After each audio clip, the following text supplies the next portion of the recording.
नमस्कार. आज राष्ट्रीय संविधान दिवस आहे. आज आपण सगळेजण भारताच्या संविधानाला आणि संविधानाचे जे निर्माणकर्ते आहेत त्यांना एक गौरवपर असं अभिवादन आपण करतो आहोत. आजच्या या औचित्याने एक सहज जलबोध अभियानामध्ये सामील असलेली जो युवा पिढी आहे त्यांच्यासाठी संविधानाचा परिचय करून देणारा असा एक कार्यक्रम घ्यावा अशी विनंती आली होती. त्यामुळे आजचा हा विषय आहे. माझा आवाज सगळ्यांना स्पष्ट येतोय असं मी समजतो. आजच्या कार्यक्रमाचं जे माध्यम आहे, भाषा माध्यम जे आहे ते हिंदी असणार आहे, जेणेकरून इतर राज्यातून जी काही ऐकणारी मंडळी आहे त्यांनाही तो लक्षात येईल. विषय असा है कि संविधान प्रशिक्षण की ज़रूरत क्यों है, और ख़ास करके जल और पर्यावरण क्षेत्र में जो कार्यकर्ता, युवा कार्यकर्ता कार्यरत है, उन्हें संविधान की तरफ कैसे देखना चाहिए और संविधान को जानने की कोशिश किस तरह से करनी चाहिए.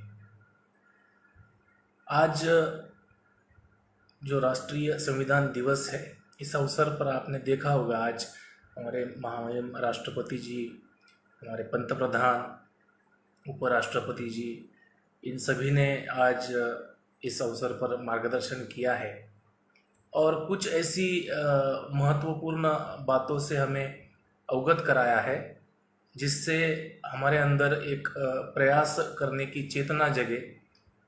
हम समझ सके कि जो हमारे पूर्वज है, हमारे जो पूर्ववर्ती है, वो हमारे अंदर कौन से ऐसे मूल्य पैदा करना चाहते हैं.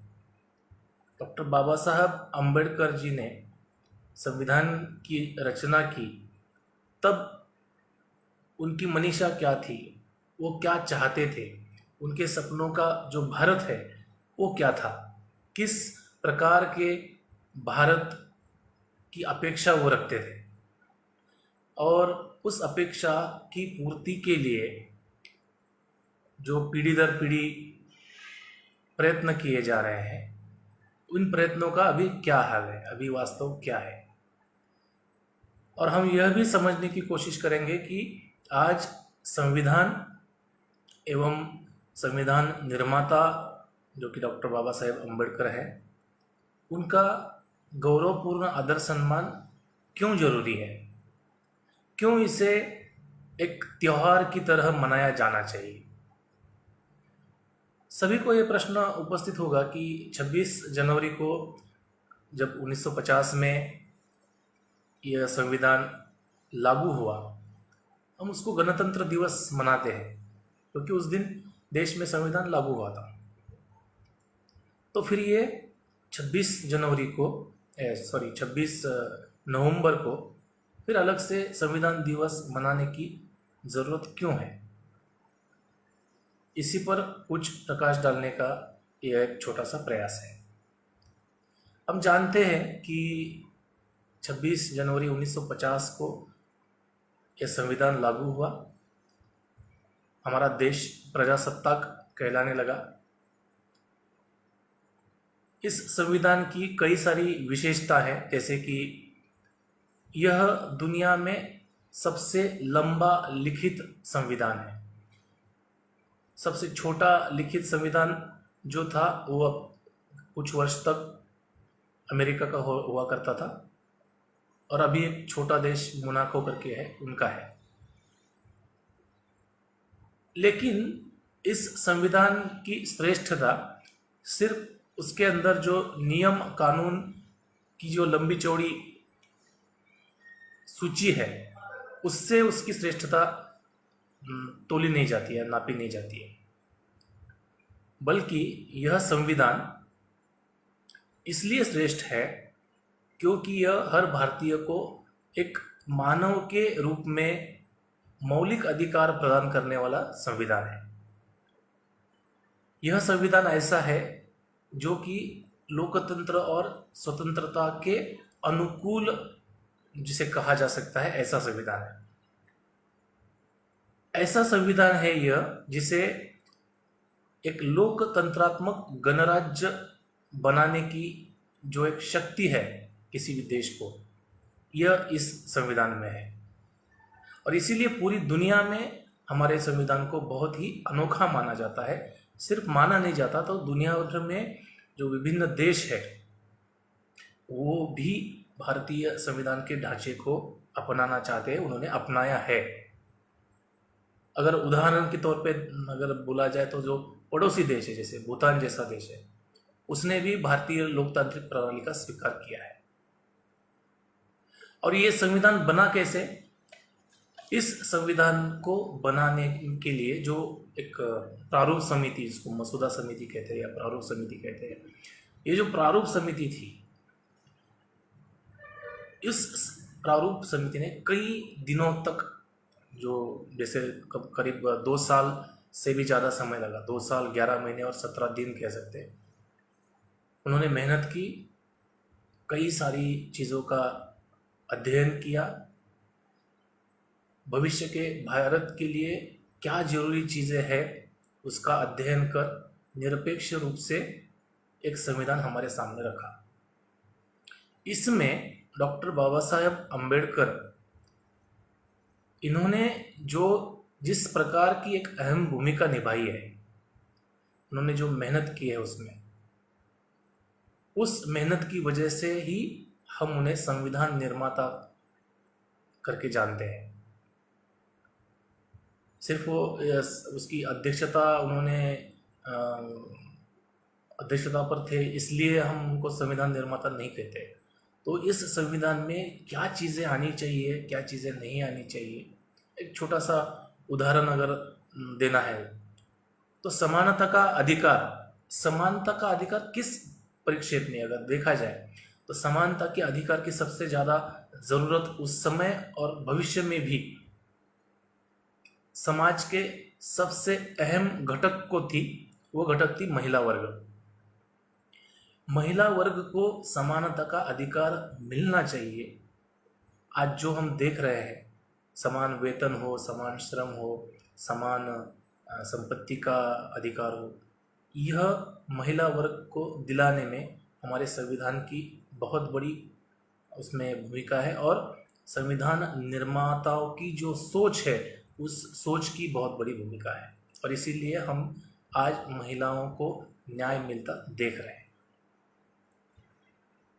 और इसीलिए हम बाबा साहब अम्बेडकर को संविधान निर्माता कहते हैं। और जब जब संविधान के गौरव की बात आती है, डॉक्टर बाबा साहेब अम्बेडकर जी का भी गौरव उसमें अपने आप आता है।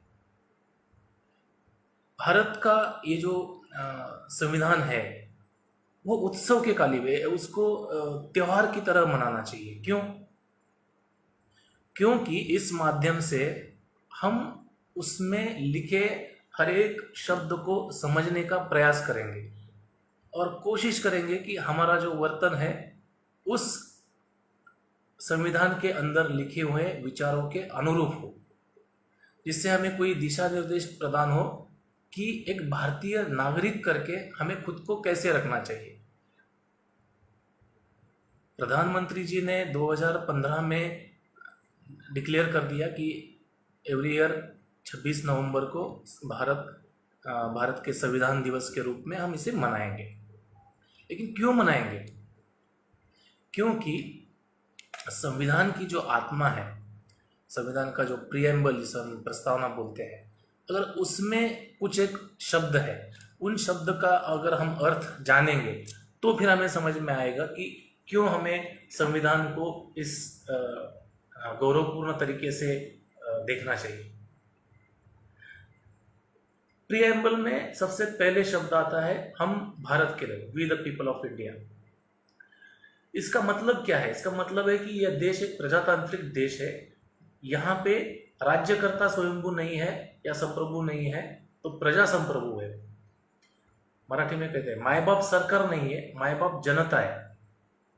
अतः जो जनता के अधिकारों के लिए जनता द्वारा चलाया जाने वाला जो एक सरकार है, जो एक शासन है, जिसे हम प्रजासत्ताक बोलते हैं। तो इसलिए हम कभी भी किसी को निर्देशित करके कोई चीज़ बोलते हैं तो हमेशा मैं या अपना इस टाइप से नहीं बोलते, हम बोलते हैं हम भारत के लोग। ये जो संविधान है किसके लिए है? ये भारत के लोगों के लिए है। किसने बनाया है? भारत के लोगों ने बनाया है। भारत के लोगों के लिए बनाया है, आने वाली पीढ़ियों के लिए बनाया है। इस देश को सुप्रीम मानते हुए, इस देश की स्वतंत्रता एवं अखंडता को गौरव दिलाने के लिए यह संविधान बनाया है। संप्रभुता मतलब क्या? संप्रभुता यानी कि स्वातंत्र, यानी कि हम एक राष्ट्र के नाम राष्ट्र करके किसी भी अन्य व्यक्ति या अन्य देश, अन्य राष्ट्र के ऊपर निर्भर नहीं है। हमारे ऊपर कोई ऐसी शक्ति नहीं है कि हम अपने अंदरूनी या बाहरी मामलों को सुलझाने के लिए उसके ऊपर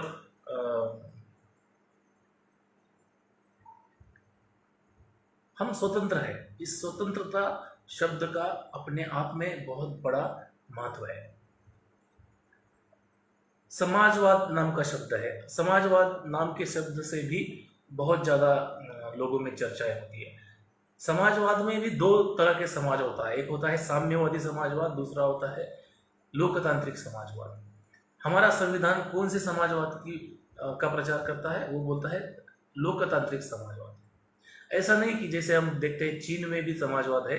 साम्यवादी एक सत्तावादी राज्य के माध्यम से एक समान समाज बनाने की बात करते हैं, लेकिन वो बुनियादी स्वतंत्रता, एक व्यक्ति की स्वतंत्रता जो होती है, उससे वो इनकार करते हैं। हमारे संविधान को उस तरह का समाजवाद नहीं चाहिए। हमारा समाजवाद है लोकतांत्रिक समाजवाद। अब वो लोकतांत्रिक समाजवाद कई पहलुओं में निखर आता है, जैसे आर्थिक स्वतंत्र होता है, सामाजिक या धर्म स्वतंत्र होता है। इसीलिए हमारे प्रस्ताव में अगला शब्द है पंथ निरपेक्ष। पंथ निरपेक्ष मतलब क्या? कि सभी धर्म समान है। हर एक व्यक्ति को अपने पंथ की अवधारणाएं जो भी है उसका पालन करने का उसको अधिकार है। कोई किसी को मना नहीं कर सकता, कोई किसी को बहला फुसला कर या किसी भी तरीके से उस चीज से वो करने से रोक नहीं सकता। इसलिए हम उसको पंथ निरपेक्ष बोलते हैं। आजकल सेकुलर शब्द एक दूसरे को गाली की तरह लोग इस्तेमाल करते हैं, लेकिन उसका अर्थ वो नहीं है। सेकुलर यानी कि किसी धर्म का द्वेष करना नहीं है। सेकुलर यानी कि हर एक धर्म का पालन करने के लिए उस धर्मानुयायी को स्वतंत्रता मिलनी चाहिए। कोई भी धर्म किसी भी अन्य धर्म के ऊपर अपना कोई इस तरह से जबरदस्ती नहीं करेगा या कोई ऐसा कोई प्रयत्न नहीं करेगा कि जिससे अन्य धर्म को असुरक्षित महसूस हो। एक शब्द आया है लोकतांत्रिक, जो बार बार आता है। प्रजासत्ताक, लोकतांत्रिक। क्या है लोकतांत्रिक? मतलब क्या है? इसमें दो तीन प्रकार के लोकतंत्र है। एक है राजनीतिक लोकतंत्र है, दूसरा है सामाजिक लोकतंत्र है, तीसरा है आर्थिक लोकतंत्र है। हम राजनीतिक लोकतंत्र में देखते हैं कि समानता का अधिकार कैसे लाया गया है। एक उदाहरण के तौर पे बताया जाए तो वोट का अधिकार, यानी मतदान का अधिकार। चाहे गरीब हो, अमीर हो, चाहे किसी धर्म का हो, किसी जात का हो, महिला हो, वृद्ध हो, पुरुष हो, कोई भी हो, हर एक आदमी के वोट की कीमत जो है वो समान है। यह लोकतंत्र का एक लक्षण है। इस प्रकार की समानता जो है सिर्फ राजनीतिक लोकतंत्र में नहीं, बल्कि सामाजिक, आर्थिक और सभी चीजों में यह समानता हमारे संविधान को अपेक्षित है। फिर आता है गणतंत्र। हमारा जो संविधान है यह एक तरीके से सांस्कृतिक धरोहर है। इस देश में हजारों साल पहले जो संस्कृतियां होकर गई है, जो हमारे रीति रिवाजों में, हमारे बर्तन में, हमारी बोलचाल में, हमारे ग्रंथों में कई प्रकार से हमारे सामने अभी भी है। उससे प्रेरित होकर कुछ चीजें जो है इस संविधान में आई। अगर देखा जाए तो संविधान की जो आत्मा है, जो कुछ प्रमुख चीजें हैं, जैसे हम चतुश्रुति बोलते हैं कि स्वातंत्र्य, समता, बंधुता और न्याय। ये जो स्वातंत्र्य, समता, बंधुता ये कहाँ से आई है? ये हमारी जो बौद्ध संस्कृति है, बौद्ध संस्कृति का ही दूसरा नाम जो है वो गणतंत्र संस्कृति है। गणतंत्र राज्य पद्धति या प्रजासत्ताक पद्धति, यह हमारे बौद्ध विचारधारा की इस देश को देन है। दूसरी बात है अद्वैत तत्वज्ञान। बहुत सारे हिंदू, बौद्ध, मुस्लिम, अनेकों धर्म में, अनेकों पंथों में अद्वैत तत्वज्ञान का जिक्र होता है। हर धर्म का व्यक्ति अपने अपने हिसाब से उसको स्पष्टीकरण देता है। हिंदू धर्म में भी अद्वैत तत्वज्ञान का जिक्र होता है। ये क्या है? अद्वैत तत्वज्ञान ये कहता है कि मनुष्य रूप में आप कहाँ पैदा हुए हो, किस वंश में पैदा हो, किस प्रांत में पैदा हो, किस जाति धर्म कहाँ पे पैदा हो, इससे आपके मौलिक अधिकारों को बाधा नहीं पहुंचनी चाहिए, क्योंकि हर एक व्यक्ति के अंदर जो आत्मा है वह स्वच्छ और शुद्ध रूप से इस निसर्ग की और इस ब्रह्मांड की देन है। तो हम कौन होते हैं उसमें बाहरी तत्वों को मिला के उसमें उसके अंदर विषमता पैदा करने वाले, कि ये यहाँ पे पैदा हुआ इसलिए नीची जाति का है, ये ऊपर जाति का है, ये गरीब है, श्रीमंत है। हम कौन होते हैं? जब निसर्ग यह कहता है कि यह जो इंसान है या मनुष्य है उसको किसी भी जाति धर्म के आधार पे उसका वर्गीकरण नहीं होना चाहिए। गणतंत्र इस विषय में प्रकाश डालता है, जिसको हम कहते हैं। गणतंत्र में कुछ उसके जो फायदे हैं या कुछ उसके महत्वपूर्ण विशेष है, वो ऐसे है कि गणतंत्र में हम एक व्यवस्था चलाने के लिए कुछ एक हायरार्की की जरूरत होती है। जैसे राजा है तो प्रजा है, प्रजा है तो राजा है, इस टाइप की हायरार्की तो रहेगी। लेकिन गणतंत्र में महत्वपूर्ण ये है कि सत्ता राजा के हाथों में नहीं होती है, राजा यहाँ पे सेवक होता है। सत्ता लोगों के हाथों में होती है और केवल मेरे हाथ में सत्ता है, इसलिए उस व्यक्ति को कोई ऐसा विशेषाधिकार प्राप्त नहीं होना चाहिए जो सार्वजनिक तौर पे नागरिकों के अंदर, नागरिकों के प्रति भेदभाव तैयार करेगा या निर्माण करेगा। ऐसी सत्ता या ऐसी सत्ता कारण इसमें अपेक्षित नहीं है। इसी को हम गणतंत्र व्यवस्था बोलते हैं। इसमें सर्वोच्च अगर किसी चीज को महत्व है तो वो है नागरिक की स्वतंत्रता को। स्वतंत्रता का मतलब स्वैराचार या अनाचार नहीं है। मतलब मैं जो बोलूँगा, संविधान में जो सीमाएं हमको दी है उन सीमाओं के भीतर रह के इस स्वतंत्र का आनंद से उपभोग खुद करना है और औरों को भी करने का अवसर प्राप्त कराना है। स्वतंत्रता शब्द की जो परिभाषा है संविधान में वो यह है। ये जुड़ी है न्याय तत्व से। इसमें भी फिर वही सामाजिक न्याय, राजनीतिक न्याय और आर्थिक न्याय। सामाजिक न्याय का मतलब है मानव के बीच में जाति वर्ण आधार पर भेदभाव न माना जाए। हर एक नागरिक को उन्नति के समुचित अवसर जो है वो मिलने चाहिए। आर्थिक न्याय में भी वही है कि धन संपदा कुछ एक लोगों के हाथ में सिमट के ना रहे। No one should left behind. समाज का जो दुर्बल घटक है उस दुर्बल घटक को भी उतना ही हक है आगे बढ़ने का जितना कि सबल घटक को है। दुर्बल और सबल के बीच में जो ये खाई है उस खाई को कम करना संविधान का उद्देश्य है। समता। भारतीय संविधान हर एक नागरिक को अपनी स्थिति को इम्प्रूव करने की क्षमता प्रदान करता है। इसका मतलब है कि कोई और वर्ग या कोई और व्यक्ति, कोई और सत्ताधारी किसी भी तरीके के विशेषाधिकार से समता का यह अधिकार जो है किसी से छीन नहीं सकता। बंधुत्व कुछ इसी तरह से होता है कि भाईचारे की भावना, ये भाईचारे की भावना कहाँ से आएगी? पोलिसिंग जिसको हम बोलते हैं, पोलिसिंग करके भाईचारे की भावना नहीं आएगी। हर एक व्यक्ति को किसी और का सम्मान करना यह देश की एकता और अखंडता के लिए जरूरी कदम है, इसका एहसास होना चाहिए और इसको एक मौलिक कर्तव्य मानना चाहिए, तब जाके यह भाईचारे की भावना निर्माण हो सकती है।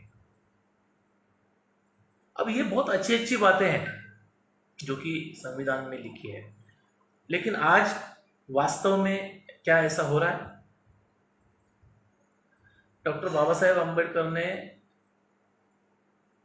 जब पहले विधि मंत्री के तौर पे उनका जो साक्षात्कार हुआ था, तब उन्होंने कहा था, उन्हीं के शब्द है ये, वो कहते हैं कि मैं महसूस करता हूँ कि संविधान चाहे कितना भी अच्छा क्यों न हो, यदि वे लोग जिनके ऊपर इस संविधान को अमल में लाने का काम है, अगर वे लोग खराब निकलेंगे तो निश्चित रूप से संविधान खराब सिद्ध होगा।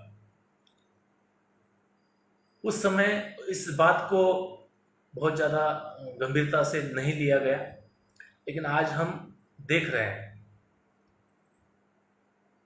उन्होंने हमें चेताया था कि संविधान पर अमल केवल संविधान के स्वरूप पर निर्भर नहीं होता, वह संविधान चलाने के लिए जो कार्यपालिका है, न्यायपालिका है, राज्यों के अनेक अंग होते हैं, उनके जो प्रावधान होते हैं, उन अंगों का संचालन करने वाले लोग जो है वह अपनी आकांक्षाओं या राजनीतिक इच्छाओं की पूर्ति के लिए अगर संविधान से ऊपर या देश से ऊपर अपनी आकांक्षाओं को मानेंगे तो निश्चित तौर पे यह संविधान से खिलवाड़ होगा, जो कि आज हम देख रहे हैं। आज हम देख रहे हैं कि कैसे पूंजीवाद जो है वह समाजवाद के ऊपर भारी हो रहा है, कैसे हम एक नागरिक के तौर पे अपने अधिकारों के प्रति जागरूक रहने के बजाय व्यक्ति पूजा और कई कैसे कारणों की वजह से हमें अपने अधिकार ही नहीं पता है, हमारे मौलिक अधिकार क्या है, यही चीज़ हमको नहीं पता है। हम हमारे मौलिक अधिकारों के लिए हमको लड़ना चाहिए, हमको बोलना चाहिए, यही हमको नहीं पता है। और इसीलिए जिस विषमता की बात स्वातंत्र्य मिलने से पहले हम करते थे कि एक तरीके से धार्मिक और जातीय तौर पे विषमता है, आर्थिक तौर पे विषमता है, इस विषमता को कम करने के बजाय इस विषमता में एक और इजाफा हुआ है और वह है राजनीतिक विषमता। मतलब पहले धर्म के आधार पे लोग बांटे जाते थे, जाति के आधार पे लोग बांटे जाते थे, आर्थिक आधार पर लोग बांटे जाते थे, अब राजनीतिक आधार पे भी लोग बांटे जाने लगे हैं। मतलब उसमें इजाफा हुआ है, विषमता कम नहीं हुई, विषमता बढ़ी है। विषमता के कारण जो है उसमें एक कारण जो कि सबसे महत्वपूर्ण है, जो हमारे इर्द गिर्द हमें हमेशा से दिखता है, वो कारण उसमें ऐड हुआ है, वो है राजनीतिक विषमता। हम ऐसी स्थिति में एक उज्जवल देश के भविष्य के प्रति कैसे आश्वस्त हो सकते हैं? आज हम ऐसा एक अंतर्विरोध देख रहे हैं जिसे हम कॉन्ट्रडिक्शन बोल सकते हैं कि एक तरफ जो नागरिक है, हर एक नागरिक को कुछ ना कुछ राजनीतिक या सत्ता कारण से जुड़ी हुई कुछ महत्वाकांक्षा है, कुछ अपेक्षा है, और दूसरी तरफ नागरिकों में आर्थिक, सामाजिक, धार्मिक विषमता भी दिखाई दे रही है। और हम कहते हैं कि हमारा जो देश है वो लोकतांत्रिक है, हमारी संविधान बहुत अच्छा है, बहुत लोकतांत्रिक तरीके से बनाया गया है। लेकिन प्रश्न यह है कि संविधान जरूर लोकतांत्रिक है, उसके अंदर लिखी हुई चीजें, उसके अंदर के जो विचार है वह जरूर लोकतांत्रिक है, लेकिन क्या हम लोगों का जो मानस है, हमारी जो मानसिकता है, क्या वो लोकतांत्रिक है? अगर इस देश में रहने वाले नागरिकों का मानस अगर लोकतांत्रिक नहीं होगा तो फिर संविधान में लिखे स्वतंत्रता, समता, न्याय और बंधुता जैसे उदात्त मूल्यों को हम कैसे सही साबित करेंगे? आज जो राजनीतिक सत्ता है उसका पूरा जोर जो है वो जातीय दीवारें जो है वो और मजबूत करने पे लगा हुआ है। आर्थिक विकेंद्रीकरण जिसको हम बोलते हैं, आर्थिक उसको क्या बोलते हैं कि दो जो दुर्बल है वो और दुर्बल हो रहा है, जो सबल है वो और सबल हो रहा है। ऐसी दो चीजें उसमें दिख रही है। जातीय विषमता, ऊपर ऊपर तो हमको लग रहा है कि नहीं जातीय विषमता नहीं है, लेकिन जातीय विषमता भी और ज्यादा गहरी हो रही है। और ऐसी स्थिति में हम हर साल यह संकल्प करने वाले हैं कि इस संविधान को अमल में लाते हुए हमें इस देश को एक प्रभुत्व संपन्न समाजवादी पंथ निरपेक्ष लोकतंत्रात्मक गणराज्य बनाने का जो है हमने बीड़ा उठाया है। क्या हम सच में यह कर पाएंगे? आज के दिन आप कोई भी गूगल अकाउंट खोलो या जहाँ जहाँ प्रोग्राम हो रहे हैं वो देखो, हर जगह आपको संविधान के बारे में, डॉक्टर बाबा साहब अम्बेडकर के बारे में, या अभी हमारे जो आदरणीय प्रधानमंत्री है उनके बारे में बहुत अच्छी अच्छी चीज़ें सुनने को मिलेगी। लेकिन क्या ये काफ़ी है? हमारे जो कदम इस देश को एक गौरवान्वित करने के लिए जिस दिशा में हम चल पड़े हैं, क्या वो दिशा सही है? अगर वो सही है तो आज ये स्थिति क्यों है? आज हमारे किसान जो है वो आत्महत्या क्यों कर रहे हैं? आज हम महाराष्ट्र में देख रहे हैं कि कई दिन से हमारे जो एसटी कर्मचारी है उन्हें धरने देना पड़ रहा है, वहाँ पे आत्महत्या हो रही है। आज हमारा युवा वर्ग जो है वो ऐसी गलत चीज़ों के अधीन जा रहा है, ड्रग्स है या किसी अन्य तरीके के जो व्यसन है, कुछ गुनहगारी स्वरूप के कृत्य है। इन सब में हमारी जो युवा पीढ़ी है, इस युवा पीढ़ी को अगर आप देखेंगे तो क्या हमें लगता है कि हम इस देश को एक अच्छा गणतंत्र बनाने में कामयाब रहेंगे? हमें हमारे देश को जो स्वतंत्रता मिली है वो ऐसे ही नहीं मिली है। कई क्रांतिकारियों का, कई सत्याग्रहियों का, कई स्वतंत्रता सैनिकों का, शहीदों का जो बलिदान है, उस बलिदान के ऊपर हमें ये आज़ादी मिली है। और हम इस आज़ादी की जो कीमत है वो नहीं समझ रहे हैं। हमारे बच्चों को और युवाओं को हम क्या धरोहर दे रहे हैं? अगली पीढ़ी को हम क्या बताना चाहते हैं? हम हमेशा कहते हैं कि बच्चे और युवा जो है इस देश का आधार है, यह हमारे देश को आगे लेके जाएंगे। लेकिन कब हमारे बच्चों को इस देश की इतिहास, इस देश की संस्कृति से सही मायने में परिचय होना चाहिए। सही मायने में हमारी संस्कृति में से कौन सी ऐसी धरोहर है, कौन सी ऐसी बातें हैं जो एक नागरिक के तौर पे हमको उन्नत करके देश को गौरव दिलाने के लिए कामयाब हो जाएगी। ऐसी चीज़ें हमारे बच्चों को सिखाने की ज़रूरत है। हम क्या सिखा रहे हैं? हम कागज़ पे तो बोलते हैं no one should left behind, यानी कि कोई भी दुर्बल घटक पीछे नहीं रहना चाहिए, हम सिखाते हैं। लेकिन हम हमारे बच्चों को असल में क्या सिखाते हैं कि आप पीछे नहीं रहना चाहिए, आपको सबसे आगे जाना है, आपको सबसे बड़ा राजा बनना है, आपको सबसे बड़ा नेता बनना है, आपको सबसे ज़्यादा पैसे कमाने हैं, आपको सबको पीछे छोड़ना है, आपको सबसे आगे जाना है। अगर आप कहीं पीछे रह गए तो फिर आपका भविष्य बहुत अंधकार में है। यही सीख हम अपने बच्चों को देते हैं। देखो, तुम अगर MBBS नहीं हुए, अगर तुम डॉक्टर नहीं हुए, तुम इंजीनियर नहीं हुए तो तुम्हारा कुछ ये नहीं, तुम्हारे लाइफ का कोई वैल्यू नहीं होगा। एक छोटा सा जो राजकारण में जाने वाला जो कार्यकर्ता है वो भी सोचता है कि यार कल को मेरे को ये इलेक्शन लड़ना है, अगर मैं जीत गया तो ठीक है, नहीं मैं हार गया तो क्या होगा। हर एक को आगे बढ़ने की वो दौड़ लगी हुई है, तो पीछे देखने का किसी को समय ही नहीं है। जो गरीब है, जो दुर्बल है, जो मागास है, उसके लिए कौन सोचेगा? हमारे पास वही समय ही नहीं बचा है उनके बारे में सोचने के लिए। और अगर हम चाहते हैं कि हाँ वो सोचे, हमारी जो युवा पीढ़ी है वो इसके बारे में सोचे, तो हमको उनको उनके दिमाग में ये चीज़ डालने के लिए, उनको ये समझने के लिए हमें उनको संविधान सिखाना होगा। संविधान दिवस सिर्फ एक दिन मनाने की बात नहीं है। हमें हमारे बच्चों को भारतीय संविधान क्या चीज़ है, उसमें क्या विचार है, ये बताना पड़ेगा। एक छोटा सा उदाहरण देता हूँ। जो भारतीय संविधान का जो मूल आत्मा है, जिसको हम बोलते हैं कि स्वातंत्र्य, समता और बंधुता, यह आया है बुद्ध तत्वज्ञान से।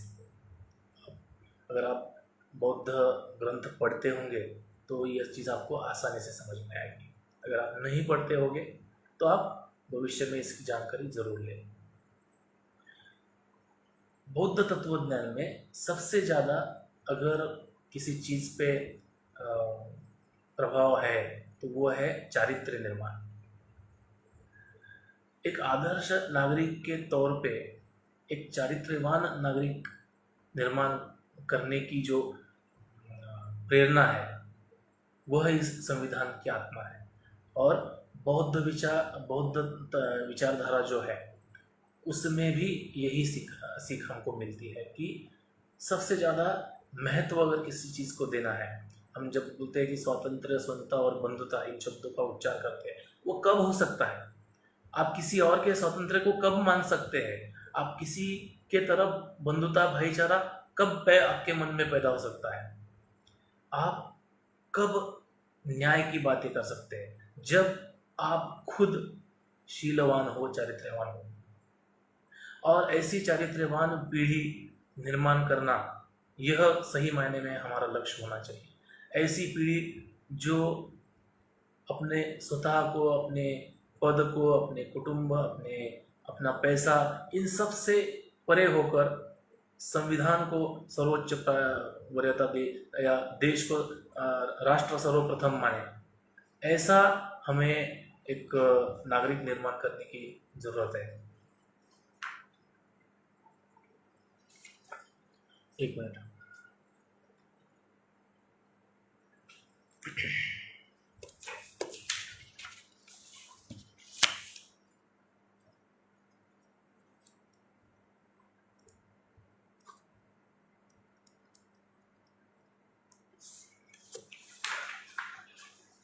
क्योंकि तभी हम हमारे बच्चों को समझा पाएंगे कि आखिर कैसे हमारे देश के महान विभूतियों ने इस नए स्वतंत्र भारत का निर्माण किया है। और हम ऐसे महान इतिहास से जब हमारे बच्चों को, युवाओं को परिचित कराएंगे, तभी उनके अंदर देशभक्ति की भावना जो है वो पैदा हो सकेगी। तभी उनमें एक आशा जगेगी एक तरीके से भारतीय बनने की। और तभी वह ऐसे पथ पर निकल पड़ेंगे जो कि देश को गौरवान्वित करने के लिए उनको सही दिशा में लेके जाएगा। जल और पर्यावरण क्षेत्र में जो कार्यकर्ता काम कर रहे हैं उनको यह चीज़ समझना बहुत ही ज़्यादा ज़रूरी है। आज हम देख रहे हैं जल और पर्यावरण क्षेत्र यह सिर्फ एक सामाजिक प्रतिष्ठा प्राप्त करने का माध्यम करके लोग उसकी तरफ देख रहे हैं। आज युवा पीढ़ी अगर इस क्षेत्र में अगर ध्यान दे भी रही है, अगर आपको लग भी रहा है कि नहीं पानी के लिए बड़ा जन आंदोलन हो रहा है, प्रदूषण के लिए बड़ा जन आंदोलन हो रहा है, लेकिन वास्तविक स्थिति वो नहीं है। अगर वास्तव स्थिति वो होती तो इन कार्यकर्ताओं के वैयक्तिक वर्तन में ही उसका लक्षण जो है वो दिखता था, अगर वो, लेकिन वैसा होता नहीं है।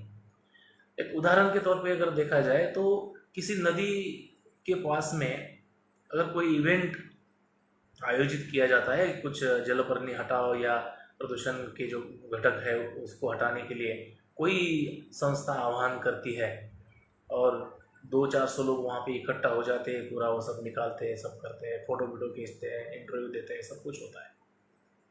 लेकिन बाद में उनमें से कोई अगर सही मायने में फिर से ऐसा प्रदूषक घटक अगर उनको दिखाई दिया तो फिर वो हिचकिचाएगा जाके वहाँ से वो चीज़ हटाने के लिए। वो बोलेगा मेरा काम नहीं है। यानी कि जो चीज़ आपने इवेंट के लिए की थी, उत्सव के लिए की थी, वही चीज़ आपका स्वाभाविक वर्तन नहीं बन पाता है। तो इसका मतलब ये है कि ये नैतिकता नहीं है, ये धार्मिकता है। और हमें अगर इस देश को गौरव दिलाना है तो हमें नैतिकता जिनके अंदर है ऐसी पीढ़ी तैयार करनी पड़ेगी। ये बहुत बड़ा चैलेंजिंग टास्क हमारे सामने है। चैलेंजिंग इसलिए है कि आज जो भी दौड़ चल रही है वो दौड़ चल रही है पैसा, प्रतिष्ठा और सत्ता कमाने के लिए। लेकिन एक नैतिकतापूर्ण चारित्र्यवान युवा पीढ़ी निर्माण करने में आवश्यक जो चीज़ें हैं उस पर काम करने के लिए अभी बहुत ज़्यादा स्कोप है। अभी बहुत मतलब खूब बहुत कुछ किया जा सकता है इसमें और किया जाना चाहिए। और जो भी लोग